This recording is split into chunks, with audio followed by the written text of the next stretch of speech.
มันเคยหำมันทุกคนกระเปียงมันเคยหำมันนี่ข้างหน้ามันลองมึงโน่เทียอันนี้นะพลายมันเลยนะพลายดิ้งน้อยปากกังพลายดิ้งน้อยเด้อพี่น้องเด้อเราเอ็ดกากะลีซอยข้างหน้ามันแก้มนี่จี้เลยเด้อ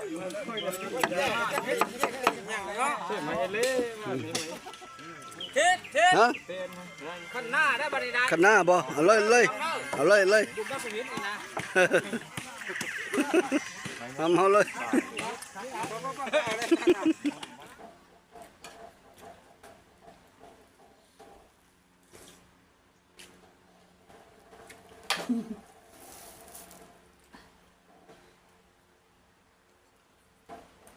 สองทางติดต่อมุนซ้อเสียงผู้ไทยขอกราบทักทายสบายดีและสวัสดีพ่อแม่พี่น้องสุขุสุขคนเมื่อนี้ก็มื้ออันสีเพิ่งสีเทศหรือว่ามื้อโฮมบุญบ้านมื้ออันห้างหากะเกมบุญบ้านกุฎหินทุกคนก็เลยพากัน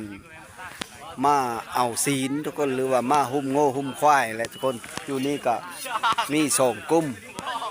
ควายส่งโตอยู่นี่นะกำลังลอกหนังอยู่นี่กำลังอันลอกหนังหรือว่าจักว่าได้เลยแหละ แบบมันลอกหนังเอาโลดนะไม่ได้เผาทุกคนควายตัวนั้นตัวหนึ่งอีกอยู่ปุ๊บ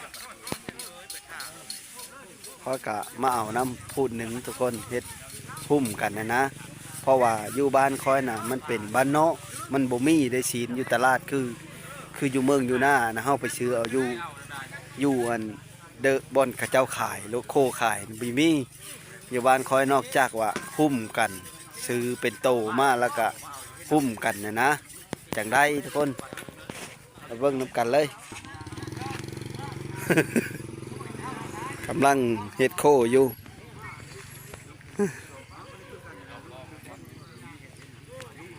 อยู่บรรยากาศสดๆเลยอยู่หนองสะอีลุงเวงทางบันเตอร์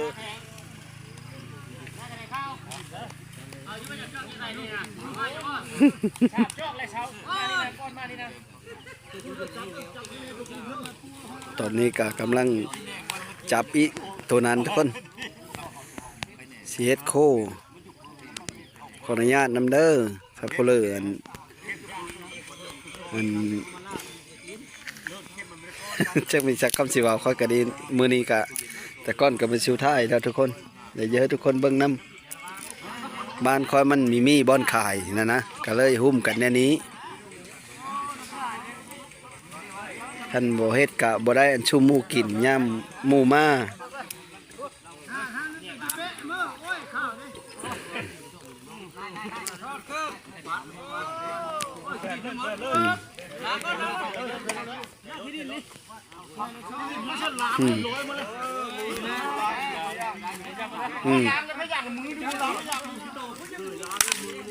แขวนเอาข่าวมาแขวนห้อยแล้วได้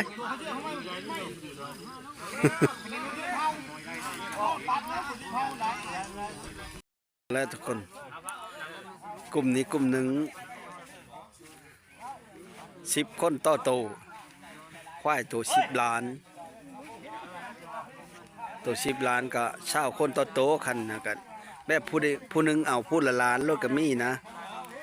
ล้านหนึ่งก็พันปลายทุกคนหรือว่า2,000นี่แหละพูดหนึ่ง2,000พูดเขาพูดละล้าน10พูดกะ10 ล้านควายตัวหนึ่ง15 ล้านก็มี15พูด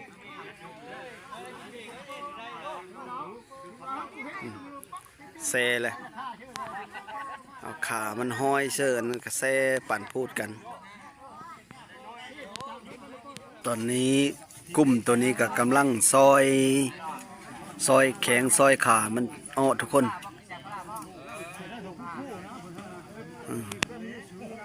ยกโพน ไปปั้นโพนปั้นไปเลยแล้วทุกคนเลยซุ่มท่าเอาอยู่กะท่าหนังท่าเซลอยู่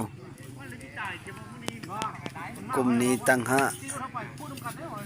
กลุ่มนี้ก็กำลังผู้เย็นก็เย็นอยู่อยู่ในบรรยากาศแถวแคมป์บ้านนี่แหละแถวแคมป์บ้านหรือว่าหน้าลุงเว้งอยู่บ้านเตอร์ทุกคนหนองสาเล่าคนละนะ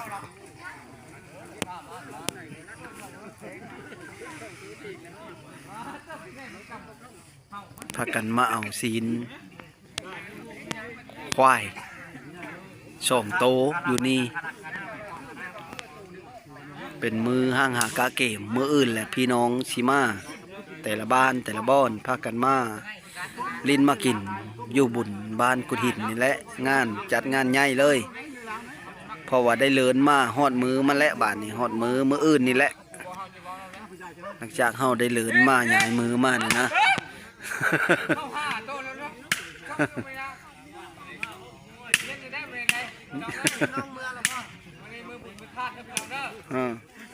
ตอนนี้กลุ่มที่หนึ่งก็เริ่มตกพูดแล้วทุกคน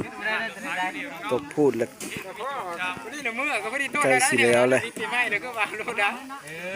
กำลังตกพูดผู้แซ่กับแซ่กลุ่มที่หนึ่งกลุ่มที่สองกำลังเอาขาอ้อ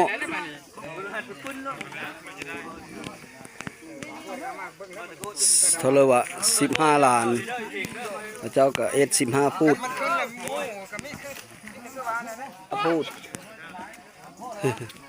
มาเลยแม่มึงย่าละ กุ้มแต่เฮาแล้วยังสักกะแซเฮ้ยลุงกินได้เชียวละมาให้ลุงกินได้เม็ดหนึ่งในหนึ่งหน้าเอาตัวนั้นก็ได้โอ้ยาคิดที่หลายอู้ยหน่อยใหญ่ลีเนาะมาว่าเชื่อโกงนะเพิ่นเพิ่มอ่ะคณะยุสนคณะเองทำหนู โอ้ตรงโน่ยใหญ่ลีเนาะแซ่บบ่มาว่าเกิดเองบังมัน มัมตกมาว่าบังมัน อันนี้มาว่าคนกูดไม่ถอยนะเนาะสิชมเนาะยันบ่หวานได้ดีกว่ามีกินดินยันบ่หวานฉันดอกเอามันจะอ่อนได้หน่อยเยอะดิหน่อยเยอะหน่อยดกชมทุกคนซิมแล้วหน่อยหนึ่งกินดีก่อน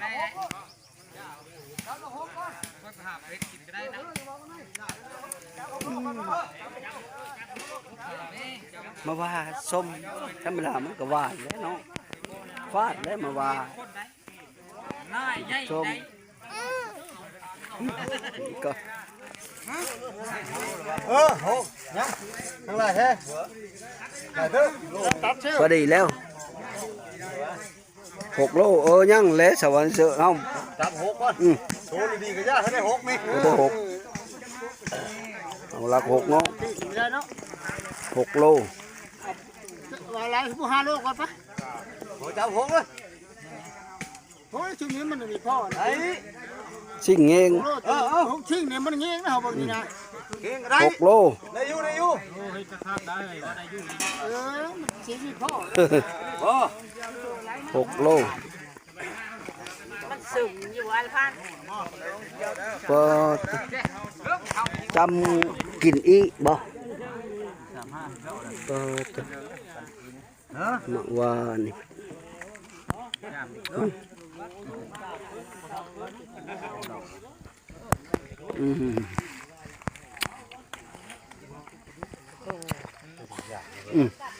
จำเกิดจำขนอกก็แซ่บอยู่เลยน้อง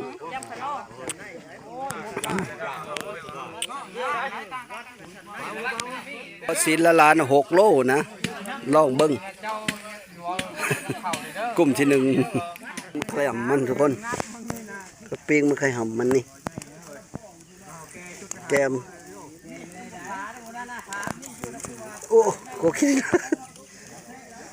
อันนี้ก็กำลังเอาแลศีลมันอยู่ทุกคนกลุ่มที่2กลุ่มที่1ก็ใกล้สิแล้วครูกลุ่มที่2นี่ก็กำลังแลศีลกำลังยังบ่ทันได้ตกพูด ได้จักโลเฮ้ยซิมได้จักโล6 โลนะบ่ 6 โล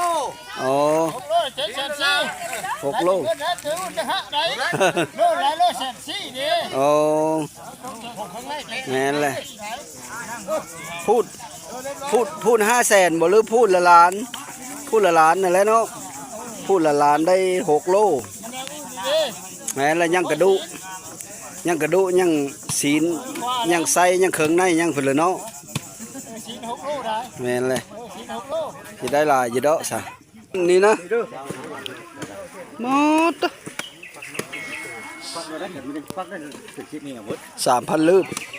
คันหน้าเนาะ หมดฉะนั้นนะ 3,000 ชั้นหนึ่ง อย่าพูดจะพักเอ้ยไปถึง3ลืมนี่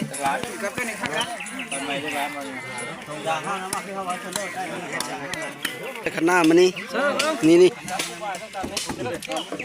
ซอยคันหน้ามันแก้มนี่จี้แล้วเด้อ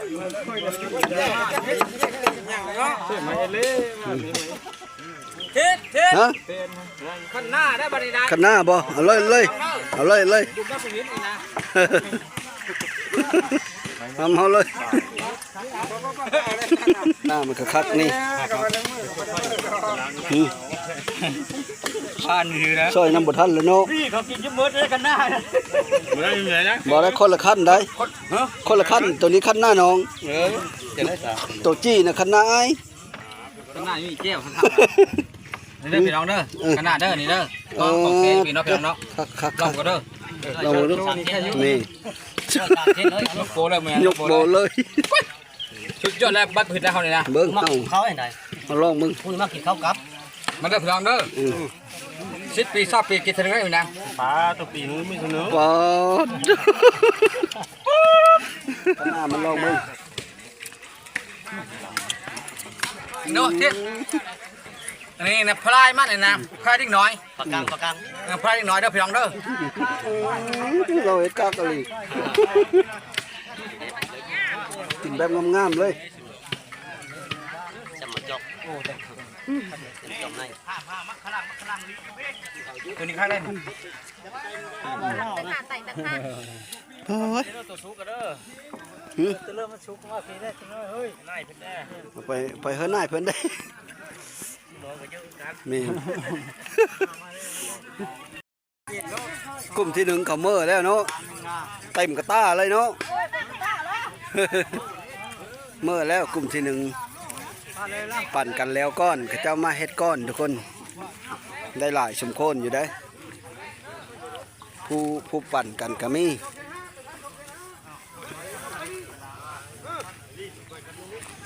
พูดละล้านบ่นี่นะ มันพูดในร้าน โอ้เต็มกระต้าเลยเนาะ เฉพาะชิ้นน่ะ7 เฉดไป7 4 ก็บักหนักๆหนึ่งเนาะ ได้พูดในร้าน พูดละล้าน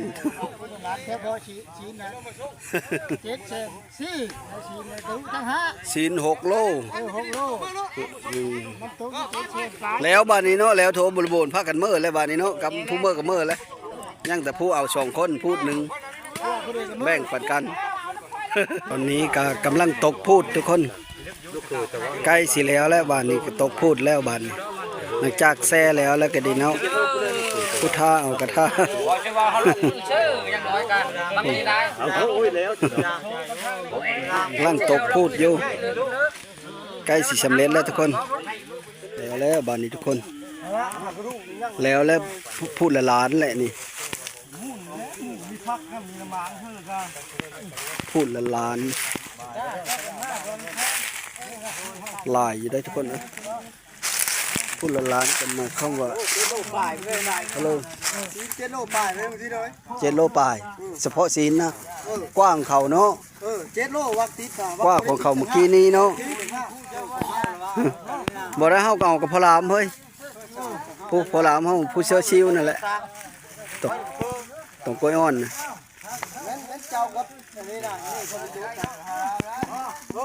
แบ่งปันกันกับพลาม2 คนคอยกันดิ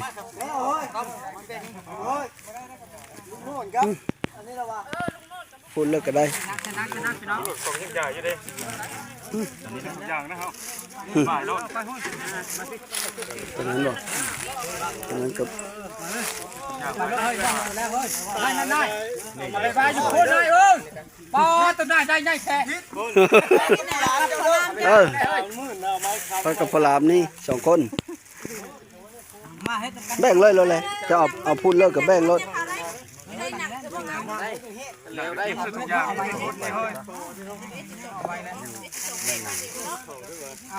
เวลาได้หุ้น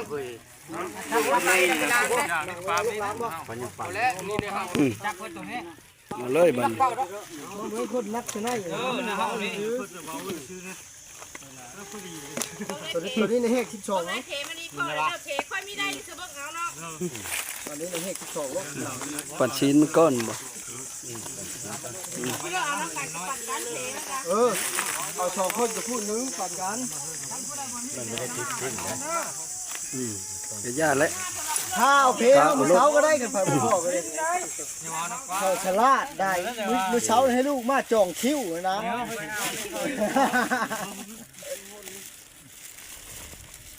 ตัวเฮ็ดนั่งย่อว่า ปึ้มอยู่หั่นเด้อเเด้อ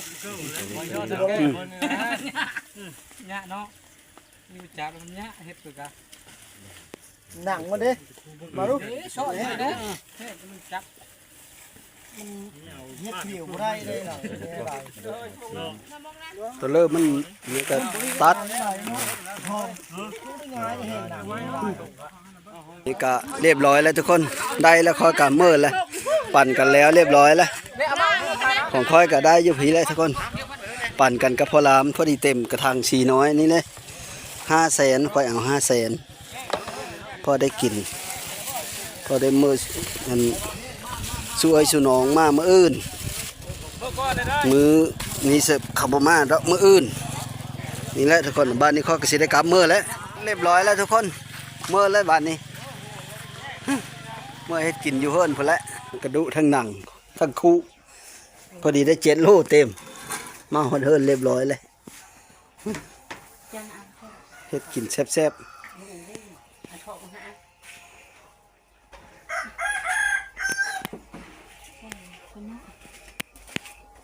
ซ้ำน้อยพอได้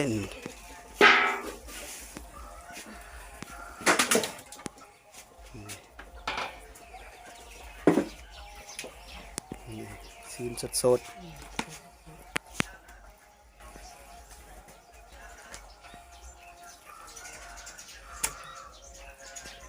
โอ้โหมันอยู่ในห้องสิเนาะแค่คือเด้อ ปุ้มควายโหมันกระมังใช่กันนี่หมด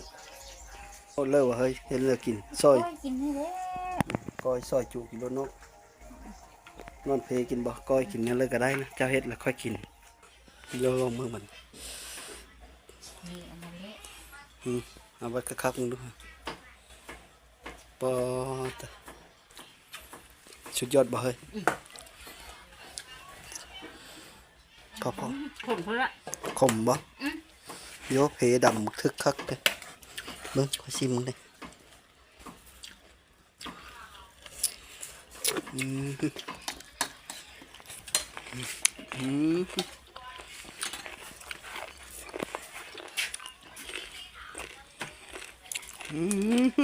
อดเลยบักละ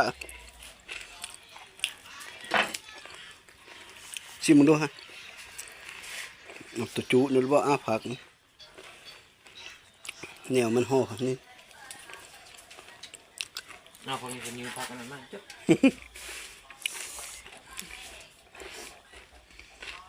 แซ่บอยู่เดี๋ยวนี้แหละกวานบอนเฮ็ดโคนี่สุดยอดเลย ผมเพิ่นบอกละ นะครับ ผักข้าวทองหาวเฮาอีก มากินผักไอ้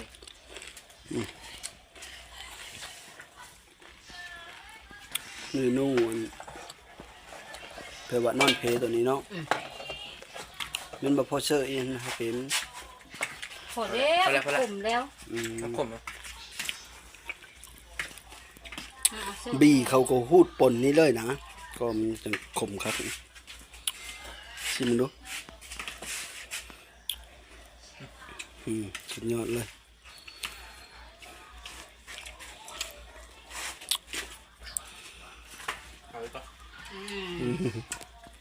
สุดยอดบ่เฮ้ยสุดยอดแซ่บแซ่บแล้วพอมากระสวยเลยเนาะไปเฮ็ดโคกับบ่แล้วจักเถอะเบิ่งอีพอชิมมึงดูบัดนี้30กีบตับพร้อมได้เสื้อตับน้ำจำเจียวน้ำเอาตับรุด ลองดูทุกคน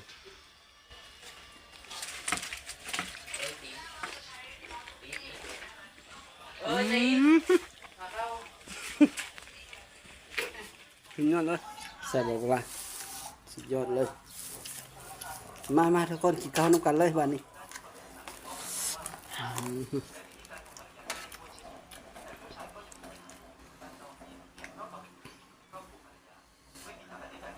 จำเจียวอีกก็เฮ็ดเบิ้งบัดตัวนี้บอก ถ่ายเขาละ ผักข้าวทองมันละไอ้ต้นเงา ครับ เอาลุ้นบ่ได้อันนั้นเลยเด้บ่ได้จำเจียวช่วยเขาเลยเนาะ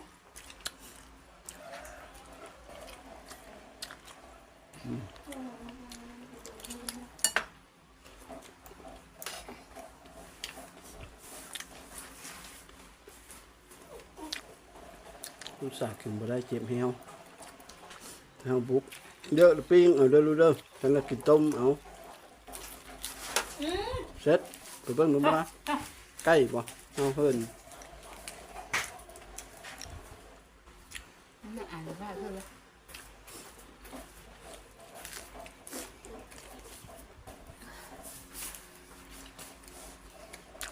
ยังไงใกล้แบบกำลังเอาเข้าปากน้ำจะมือพี่เจ้า อะไร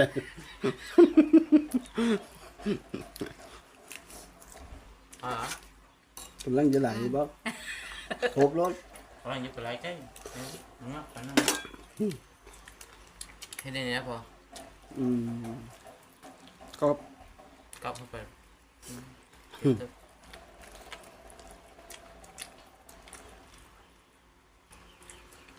ซอยจุนอนเพลทุกคนเมนูแล้วก็มีต้มอีก3 เมนู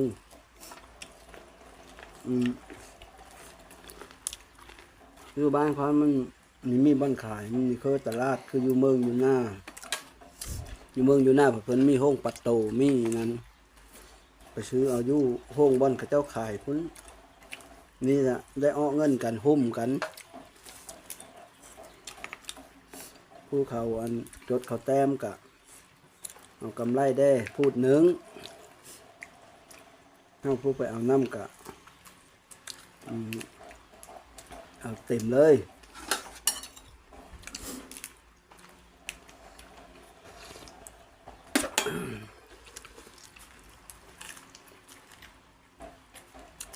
ต้มนี่เสือมีเยอะพอไปโน่ไปเลยจังน้อย เอ้ยมาเฮามึง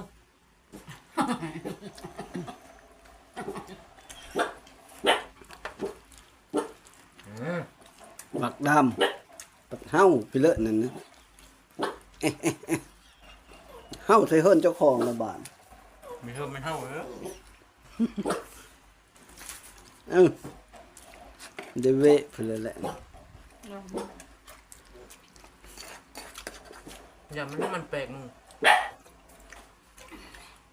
มันเป็นเลย อุกโซ เฮามาบิดหูมันได้ฮะดูน้ำกันอยู่กับเฮา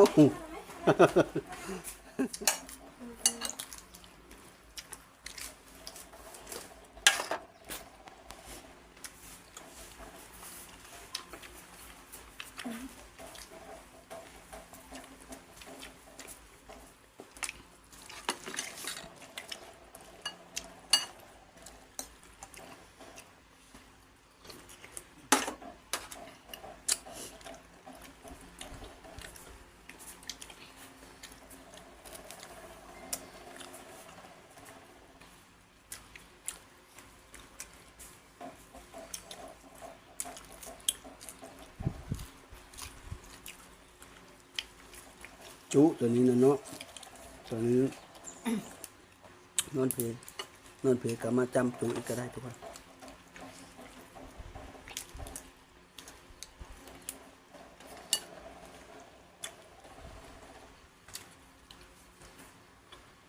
กาเถอะ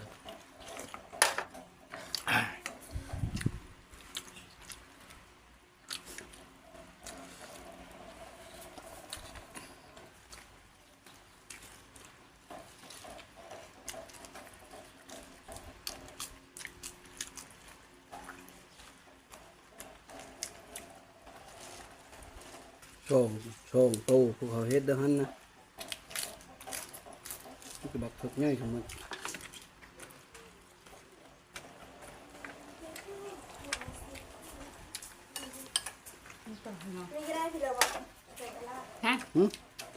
เจ็บแฮวไปสลายแล้วมัน ไม่ได้เอาแห้งหยา ได้บ้างกันนะ น้ำมันลด หืม น้ำมันลด บ่มีส่งอีพอนะ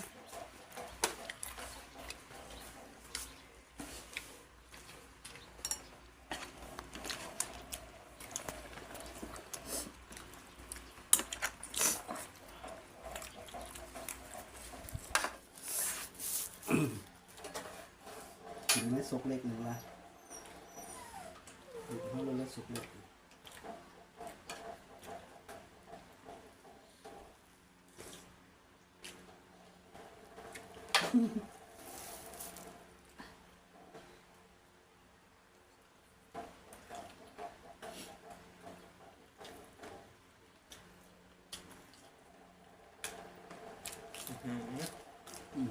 เนื้อหนาแบบนี้เลย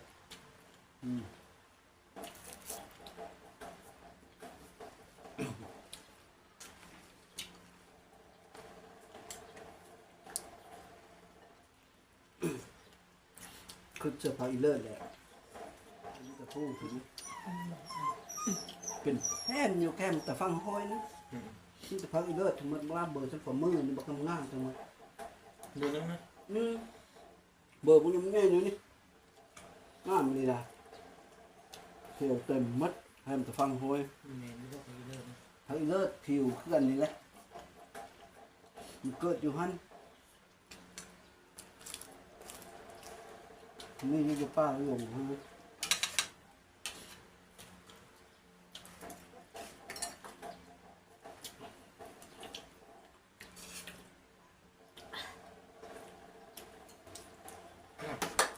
กินทุเรียนมึงก่อนเลย อิ่มเลยแม่อิ่มหรือเปล่า กินไหมอ๋อนะ อิ่มเลย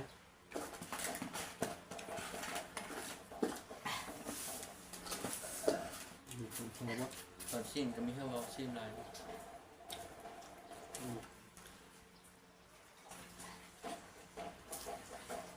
มันก็ช็อกโกแลตนะ บอก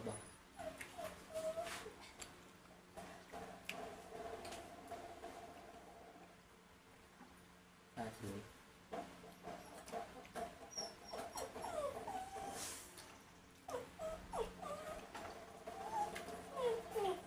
ทุกคนหลังจากกินข้าวแล้วก็